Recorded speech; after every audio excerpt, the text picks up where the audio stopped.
dia i bona hora. Els matins de Ràdio Molins de Rei, amb Oriol Romeu, Sílvia Artés i Roger Toset. Saludem a aquesta hora del matí, doncs, el regidor portaveu del Partit dels Socialistes de Catalunya, primer tinent d'alcalde de l'Ajuntament de la Vila i regidor d'Esports, Educació, Sanitat i Salut Pública i Cultura. Xavi Paz, bon dia i bona hora.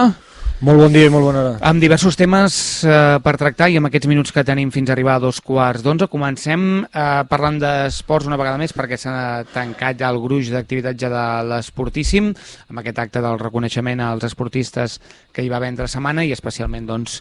divendres i dissabte amb activitats. Quina valoració en feu doncs, passat aquests dos caps de setmana d'aquest esdeveniment? Doncs la veritat és que aquesta vegada molt i molt positiva. Jo crec que els canvis que vam introduir la ciutadania i les pròpies entitats esportives, els nens i les nenes les van valorar molt positivament. L'activitat el divendres al Parc de la Mariona va ser excel·lent. Va haver tots els sopars de final de temporada, després el propi dissabte amb el que és doncs el futbol sala, després el 3x3, ahir mateix teníem judo, teníem patinatge, teníem també els camps de futbol plens i després a la tarda, inclús amb el dissabte i diumenge a la tarda, aquesta final a 4 de l'infantil masculí de primera catalana d'handbol. Vull dir, jo crec que hem tingut el que deia la gent, la força de l'esport, que cada cop hi ha més esport a Molins de Rei i jo crec que això és molt ben a valorar. Bé, com dèiem, tenim altres aspectes a comentar perquè el divendres ens arribava un comunicat, l'explicàvem i el valoràvem des de Molins Camina i com que el PSC és l'altre partit que doncs, signa aquest comunicat proposta per reduir les despeses electorals, ja el vam explicar, les propostes en concret. Li preguntaria a hores d'ara al Xavi si comença la campanya el divendres, em penso, a la mitjanit de dijous a divendres, si han rebut ja resposta de tots els partits, si això finalment pot tirar endavant, perquè el que deia Naroga és que si no es posa d'acord tots els partits, lògicament, doncs es tirava enrere aquesta proposta. Bé, nosaltres, com molt bé dius, és la proposta que hem fet, que hem treballat amb els partits d'esquerres, que en aquest cas vam fer conjuntament amb Comú Podem. Bé, encara queden uns quants dies per tenir resposta. Jo en aquest cas ara no sóc coneixedor que hàgim tingut cap resposta, no vull dir que no es produeixi en els propers dies que queden i a partir que, evidentment, això com tots els acords, no? A partir de que l'acord doncs, pot ser que no sigui extensiu a la resta de forces polítiques, cada una de les forces polítiques són assignants doncs, ja farà la seva pròpia valoració. Nosaltres, tot i així, ens estem plantejant realment i seriosament, doncs, malgrat no hi hagi acord de la resta de forces polítiques, complir amb allò que hem proposat per la resta d'aquestes forces i, per tant, nosaltres ens estem proposant, és una qüestió que anirem valorant al llarg d'aquesta setmana, si realment nosaltres, independentment del que faci la resta de forces polítiques, nosaltres també fem i actuem en coherència amb el que hem proposat i actuem amb la manera amb la que hem acordat amb Comú Podem, que vol dir reduir la despesa electoral. Estem, en el fons, a unes segones eleccions d'un mateix procés degut a la incapacitat que hi ha hagut de formar govern i, per tant, en aquest cas creiem i considerem que fora bo reduir aquestes despeses i limitar-nos a la divulgació i difusió dels propis actes que puguem fer a nivell local, dels espais radiofònics i dels espais, evidentment, a nivell de xarxes socials i, torno a dir, d'aquests petits actes que puguem fer a nivell local o les petites carpes que puguem muntar a nivell local. Perquè, per exemple, posa renunciar a la propaganda estàtica en fanals i tanques publicitàries a gran format. Per això estaríeu disposats, eh? Nosaltres... I si altres partits sí que ho enganxen? Nosaltres el que hem de valorar aquests 4 dies que queden és valorar realment nosaltres complir igualment amb aquest acord que hem proposat per la resta de forces polítiques i, per tant, aquestes pancartes, diguéssim, vinils o banderoles en fanals i aquestes pancartes de grans formats en tanques publicitàries, independentment del que faci la resta de forces polítiques, torno a dir, a la pròpia agrupació local hem de valorar en funció de la resposta que tinguem i en funció de la nostra pròpia valoració si igualment actuem en aquesta línia. Perquè això ho pot fer, per desconeixença, una agrupació local, és a dir, si el PSOE o el PSC en aquest cas destina tants cartells a Molins de Rei, una agrupació local pot renunciar... Per descomptat que nosaltres podem actuar. És evident que el que no podríem fer no tindria cap mena de sentit és fer una campanya diferent amb eslògans diferents o promocionant un altre candidat, perquè el nostre candidat és evident que és a nivell de Catalunya la companya Meritxell Batet, i a nivell d'Espanya el nostre candidat, l'únic que en aquest període de 6 mesos ha intentat i s'ha postulat i s'ha disposat a una votació en el Congrés dels Diputats, que és el Pedro Sánchez, i en aquest cas, doncs, sota la mateixa campanya, però nosaltres, de fet, tenim agrupacions que també estan actuant en la mateixa línia, d'agrupacions veïnes, i per tant sí que tenim aquesta potestat i aquesta autonomia per decidir quina campanya a nivell local podem fer. Una campanya, per cert, en què, Xavi, entre altres coses, al comunicat us manifesteu doncs, amb la idea d'impulsar debats polítics presencials i públics entre representants de tots els partits, tant a la ràdio com a la tele. Nosaltres sempre que ens conviden a qualsevol lloc, jo no recordo cap lloc que no hàgim anat, sigui com a regidors, sigui com a partits polítics, sigui a l'Ateneu Molell, per dir-te, darrerament les campanyes que potser algú podria dir, escolta, no és ben bé la vostra línia, quan s'ha debatut sobre el procés del país i la independència, i nosaltres sempre hem estat allà afegint pluralitat, afegint el nostre punt de vista, malgrat no fos el majoritari de la taula i no fos l'opció més còmoda, que és dir, sí, estem d'acord amb vosaltres, volem treballar igualment amb vosaltres amb la independència de Catalunya. No, aquest no és el nostre posicionament, però nosaltres sempre anem allà on ens conviden a defensar els nostres arguments i el que són, i creiem que són les millors posicions pel país i pel futur. I per tant, nosaltres encantats que hi hagi debats, encantats que es puguin contrastar opinions, projectes i esperances de futur. Bé, doncs fins aquest divendres hi ha marge per saber si a la resta de forces polítiques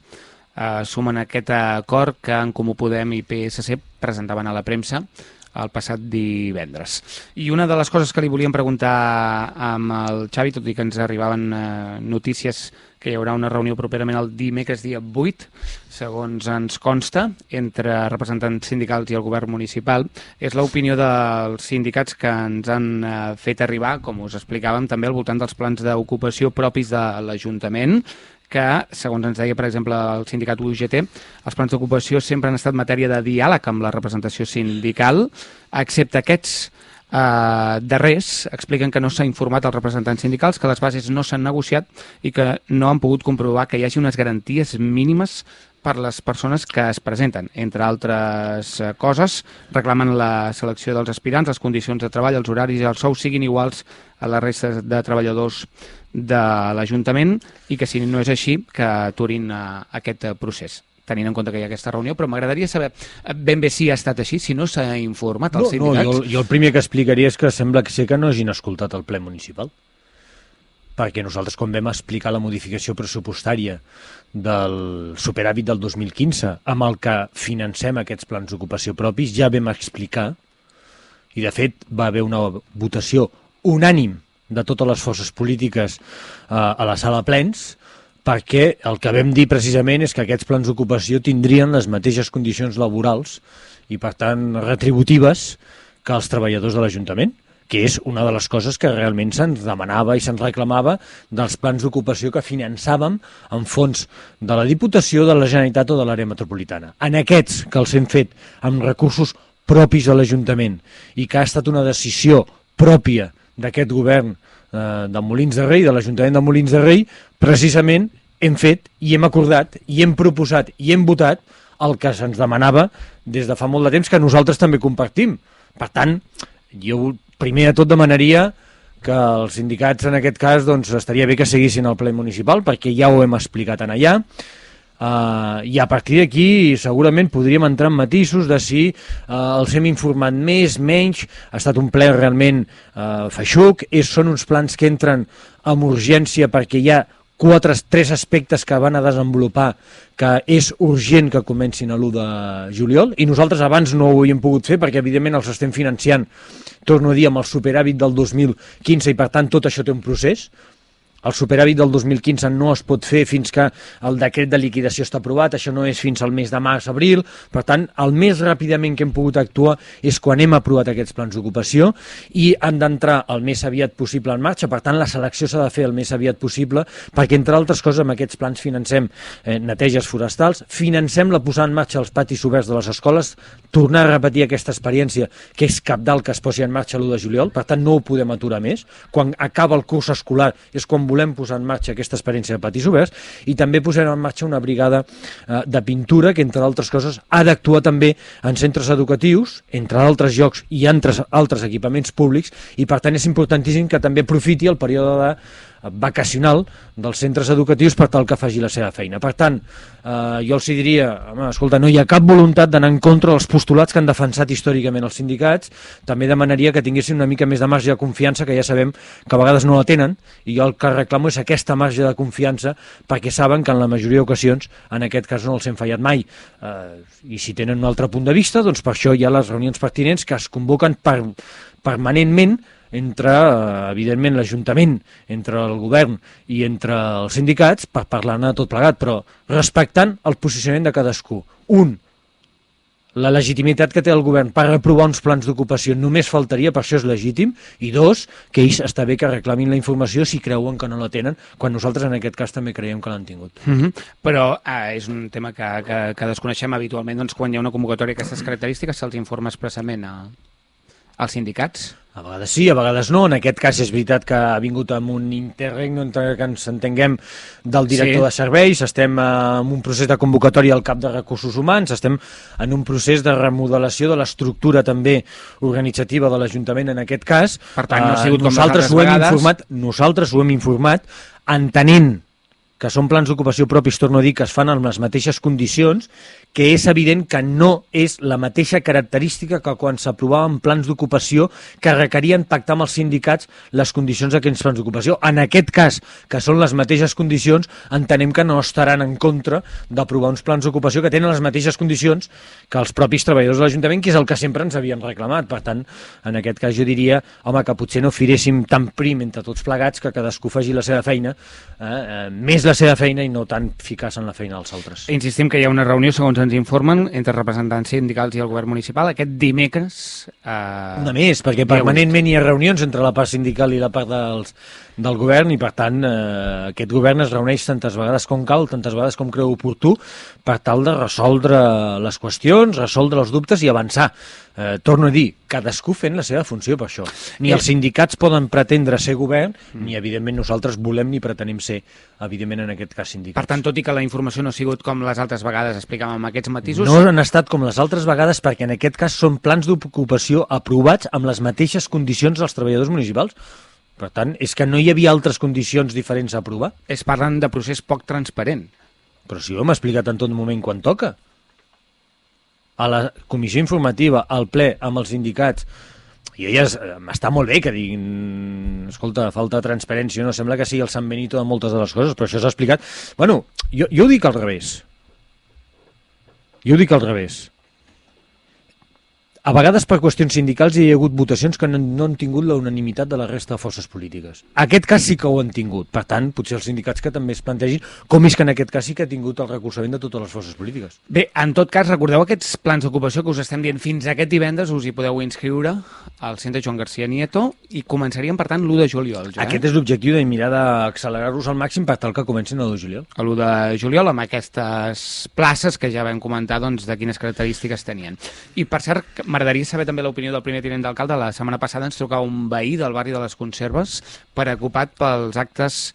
del divendres a la nit, especialment reunió de jovent, ens va dir important, que hi fa botellón els divendres, fins i tot amb llançaments de containers a l'Ajuntament de la Guàrdia Urbana avisats. L'alcalde ens deia que no només és aquesta zona, l'àrea de Botellón, sinó que ja n'hi ha localitzades al Parc de la Mariona, barri Bonavista en alguna ocasió. Parc del Llobregat, barri de la Granja. Què s'hi pot fer en un cas com aquest, o casos com aquests, quan ja sobrepassen no només el Botellón, sinó que hi ha actes de vandalisme? Quan hi ha actes de vandalisme s'ha d'actuar. I, per tant, evidentment, si entrem en actes de vandalisme, el vandalisme requereix acció, evidentment, en aquest cas de la Guàrdia Urbana, que, per tant, ha d'actuar i ha de procedir tal com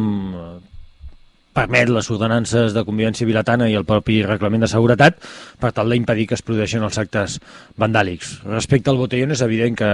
hi ha problemes en aquesta societat que són de resolució complexa i que, evidentment, el que no es poden fer tampoc és amagar sota la catifa, perquè a vegades el cas de fer és controlar-los, requereixen solucions integrals, des de l'educació dels pares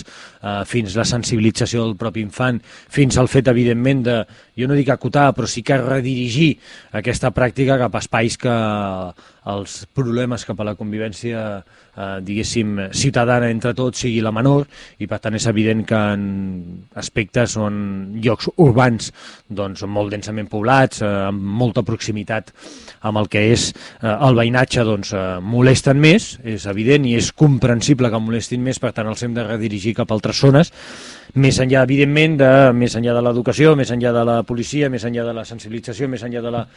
del control també per la Guàrdia Urbana, doncs a vegades també requereixen que l'endemà, evidentment, també hi hagi neteja, i en això estem també. Són tot el ventall d'actuacions que estem fent, tot i que a vegades ens falten recursos, evidentment, per arribar a tots els llocs. Bé, i estàvem anunciant, amics oients, per demà i dimecres un tall de trànsit al carrer Felip Canalies. Estarà tallat a partir de la cruïlla amb Menéndez Pelayo per obres d'asfaltatge i urbanització de la zona, ens informen. Si passeu per allà, la veritat és que això avança significativament, no només al carrer, sinó a l'institut, perquè molta gent et pregunta què hi fan allà, la gent que no ho sap, però que les obres en principi van al ritme previst, doncs, no? Van, inclús jo diria que segurament dijous ens ho han d'explicar, sí? Però jo diria que un pèl millor inclús, o més ràpid del que es pensava. Ja ho vam dir sempre en tot moment que arribat el mes d'abril nosaltres havíem de fer la nostra part d'obra, que era la d'urbanització de l'entorn i de la perllongació del carrer Felip Canalies. Això és el que està avançant a ritme molt ràpid, això és el que provoca demà i demà passat doncs el tall de trànsit del carrer Felip Canalies, demà, a partir que s'hagi fet l'entrada en el centre educatiu, per tal d'asfaltar tot aquest carrer Felip Canalies i començar a veure si ja, doncs, més aviat que més tard podem començar a retirar doncs, tot el material i la maquinària de l'obra, i podem començar a veure ja i a imaginar-nos com quedarà això de forma definitiva. En una setmana que és important també, perquè dijous tenim prevista, espero que aquesta vegada es pugui realitzar, evidentment, la visita d'obres amb el Departament d'Educació al nou Institut Lluís de Requesens, i per tant a partir d'aquí perseverem encara molt més com s'ha fet aquesta obra, com està quedant i, en definitiva, com ens podem imaginar doncs, el futur dels centres educatius a Molins de Rei de l'any que ve, del curs que ve, en definitiva d'aquí 3 mesos, quan comenci el nou curs escolar 2016-2017 en el nou Institut Lluís de Requesens. El groc i el gris seran els protagonistes, veig, no?, de l'edifici? Això sembla, no? Sí. No, és que m'ha sorprès el groc aquest és... Bé, jo crec que són aquests edificis... Si vens per l'autopista ja... Són aquests edificis moderns que li volen donar aquest caire una mica més alegre, més festiu, més singular. Jo crec que ho estem veient en molts edificis públics, bàsicament educatius, i per tant jo crec que és interessant. És interessant veure com està avançant les obres del Lluís de Requesens, és interessant veure com s'està transformant el barri del Canal i Molins de Rei, i és interessant veure i imaginar-se com en el moment que tinguem la tercera fase del Ricard Ginabreda quedarà una zona dotacional d'equipaments magnífica, entre una zona esportiva de primer nivell i un institut també de primer nivell, que el que ara hem de tractar és que es potenciïn i agafin sinergia entre ells, que per tant l'institut pugui fer servir les instal·lacions esportives al llarg del dia i veure si nosaltres som capaços com a Ajuntament d'utilitzar les zones i la pista de l'institut en horari de la tarda. Bé, fins aquí doncs l'espai de preguntes al Partit dels Socialistes de Catalunya amb el seu portaveu i primer tinent d'alcalde Xavi Paz. Xavi, moltes gràcies. A vosaltres, molt bon dia. Bona setmana, gràcies. Passen 2